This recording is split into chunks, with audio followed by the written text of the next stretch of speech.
Ciri, Pociągnęła nosem dziewczynka, szeleszcząc gałązkami, na których leżała. nie zimno ci? Nie, Westchnęła. dzisiaj jest ciepło. Wczoraj to okropecznie zmarzłam, ojej. Dziw. Odezwała się Braen, rozluźniając rzemienie długich, miękkich butów. Cycia kruszynka, a zaszła tyli szmat lasu. I przez czaty przeszła. Przez młakę. Przez gęstwę.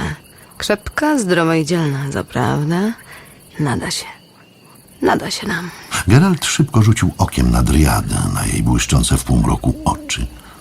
Braen oparła się plecami o drzewo, zdjęła opaskę, rozrzuciła włosy szarpnięciem głowy. Weszła do Brokilonu. Mruknęła, uprzedzając komentarz. Jest nasza Gwenblade. Idziemy do Duencanel. Pani Eithne zdecyduje. Odrzekł cierpko, ale wiedział, że Braen miała rację. Szkoda. Pomyślał. Taki rezolutny skrzat. Gdzie ja ją już widziałem? Nieważne. Ale szkoda. Świat jest taki wielki i taki piękny. A jej światem będzie już Brokilon do końca jej dni. Być może niewielu dni. Może tylko do dnia, gdy zwali się między paprocie wśród krzyku i świstu strzał, walcząc w tej bezsensownej wojnie o las po stronie tych, które muszą przegrać. Muszą. Wcześniej czy później. Ciri? Gdzie mieszkają twoi rodzice? Nie mam rodziców. Pociągnęła nosem. Utonęli w morzu, jak byłam malutka. Tak, Pomyślał. to wiele wyjaśnia. Księżniczka. Dziecko nieżyjącej książęcej pary. Kto wie, czy nie trzecia córka po 4 synach. Tytuł w praktyce znaczący mniej od tytułu szambelana czy koniuszego. Kręcące się przy dworze, popielatowłose i zielonookie coś, co trzeba jak najprędzej wypchnąć, wydać za mąż. Jak najprędzej, zanim dojrzeje i stanie się małą kobietą, groźbą skandalu, mezaliansu czy incestu. A jaki nietrudno we wspólnej zamkowej sypialni. Jej ucieczka nie dziwiła Wiedźmina. Spotykał już wielokrotnie księżniczki, a nawet królewny, włóczące się z trupami wędrownych aktorów i szczęśliwe, że zdołały zbiec przed zgrzybiałym, ale wciąż spragnionym potomka królem. Widywał królewiczów, przedkładających niepewny los najemnika nad upatrzoną przez ojca kulawą czy ospowatą królewnę, której zasuszone lub wątpliwe dziewictwo miało być ceną sojuszu i dynastycznej koligacji.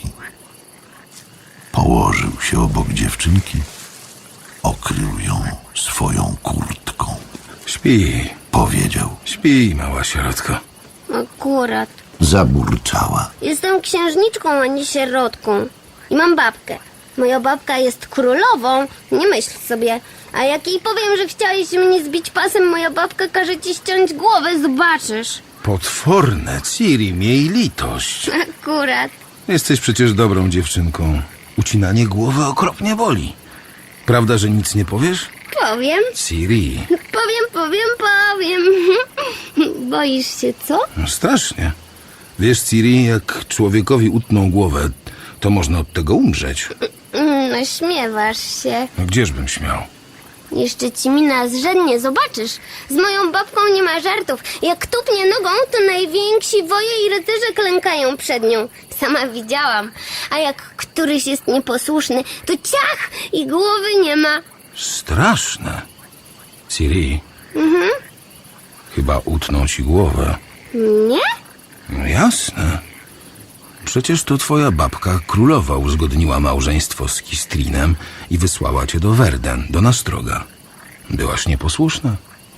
Jak tylko wrócisz, ciach i głowy nie ma. Dziewczynka zamilkła. Przestała się nawet wiercić. Słyszał, jak cmoka, przygryzając dolną wargę ząbkami, jak pociąga zakatarzonym nosem. Nieprawda. Powiedziała. Babka nie pozwoli uciąć mi głowę, bo to moja babka, no nie? Najwyżej dostanę. Zaśmiał się Geralt. Z babką żartów nie ma.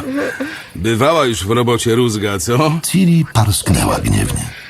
Wiesz co? Powiedział. Powiemy twojej babce, że ja już cię sprałem. A 2 razy za tę samą winę karać nie wolno. Umowa stoi? Chyba niemądry jesteś. Ciri uniosła się na łokciach, szeleszcząc gałązkami. Jak babka usłyszy, że mnie zbiłeś, to głowę ci utną jak nic. A więc jednak żal ci mojej głowy. Dziewczynka zamilkła, znowu pociągnęła nosem. Geralt, Co, Ciri? babka wie, że muszę wrócić.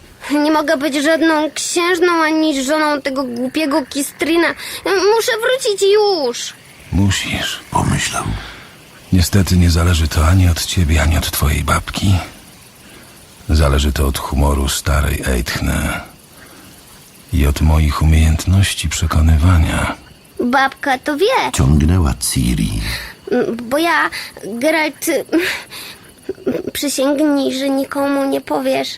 To straszna tajemnica, okropeczna, mówię ci. Przysięgnij. Przysięgam. No, to ci powiem. Moja mama była czarownicą. Nie myśl sobie. I mój tata też był zaczarowany.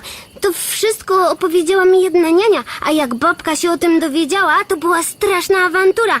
Bo ja jestem przeznaczona, wiesz? Do czego? Nie wiem. Rzekła Ciri z przejęciem. No, ale jestem przeznaczona. Tak mówiła niania. A babka powiedziała, że nie pozwoli. Że prędzej cały horrorny zamek zawali się. Rozumiesz? A niania powiedziała, że na przeznaczenie to choćby nie wiem co. Nic nie pomoże. Ha, a potem niania się popłakała, a babka wrzeszczała. Widzisz? Jestem przeznaczona. Nie będę żoną głupiego Kistrina. Geralt. Ziewnął, aż zatrzeszczała żuchwa. Śpi, Ciri. Opowiedz mi bajkę. Co? Bajkę mi opowiedz. Fuknęła. No jak mam spać bez bajki? Nie znam się w żadnej bajki. Śpi. No i nie, kombo znasz. Jak byłeś mały, to co? Nikt ci nie opowiadał bajek? No, z czego się śmiejesz? Z niczego. Coś sobie przypomniał. A? Widzisz? No to opowiedz. Co? Bajkę! Zaśmiał się znowu, podłożył ręce pod głowę, patrząc na gwiazdy mrugające zza gałęzi nad ich głowami. Był sobie pewnego razu kot. Zaczął. Taki zwykły, pręgowaty myszołowca. I pewnego razu ten kot poszedł sobie sam jeden na daleką wyprawę do strasznego, ciemnego lasu.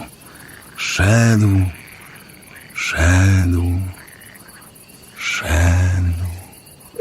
Nie myśl sobie, Mruknęła Ciri, przytulając się do niego. że zasnę zanim on dojdzie. Cicho, Smarkulo. Tak. Szedł, aż napotkał lisa. Rudego lisa. Braen westchnęła i położyła się obok Wiedźmina z drugiej strony, też przytulając się lekko. No, Ciri pociągnęła nosem. opowiadaj, co było dalej. Popatrzył lis na kota. Ktoś ty, pyta. Jestem kot, odpowie na to kot. Ha, powiada lis. A nie boisz się, kocie, łazić sam po lesie? A jak będzie król jechał na łowy, to co? Z psami, z osacznikami, na koniach. Powiadam ci, kocie, mówi lis. Łowy to straszna bieda dla takich jak ty i ja.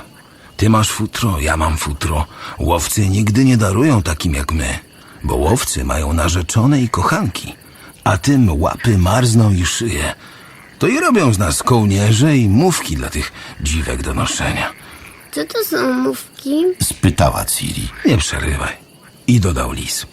Ja, kocie, umiem ich przechytrzyć. Mam na tych myśliwych 1286 sposobów. Taki jestem przebiegły.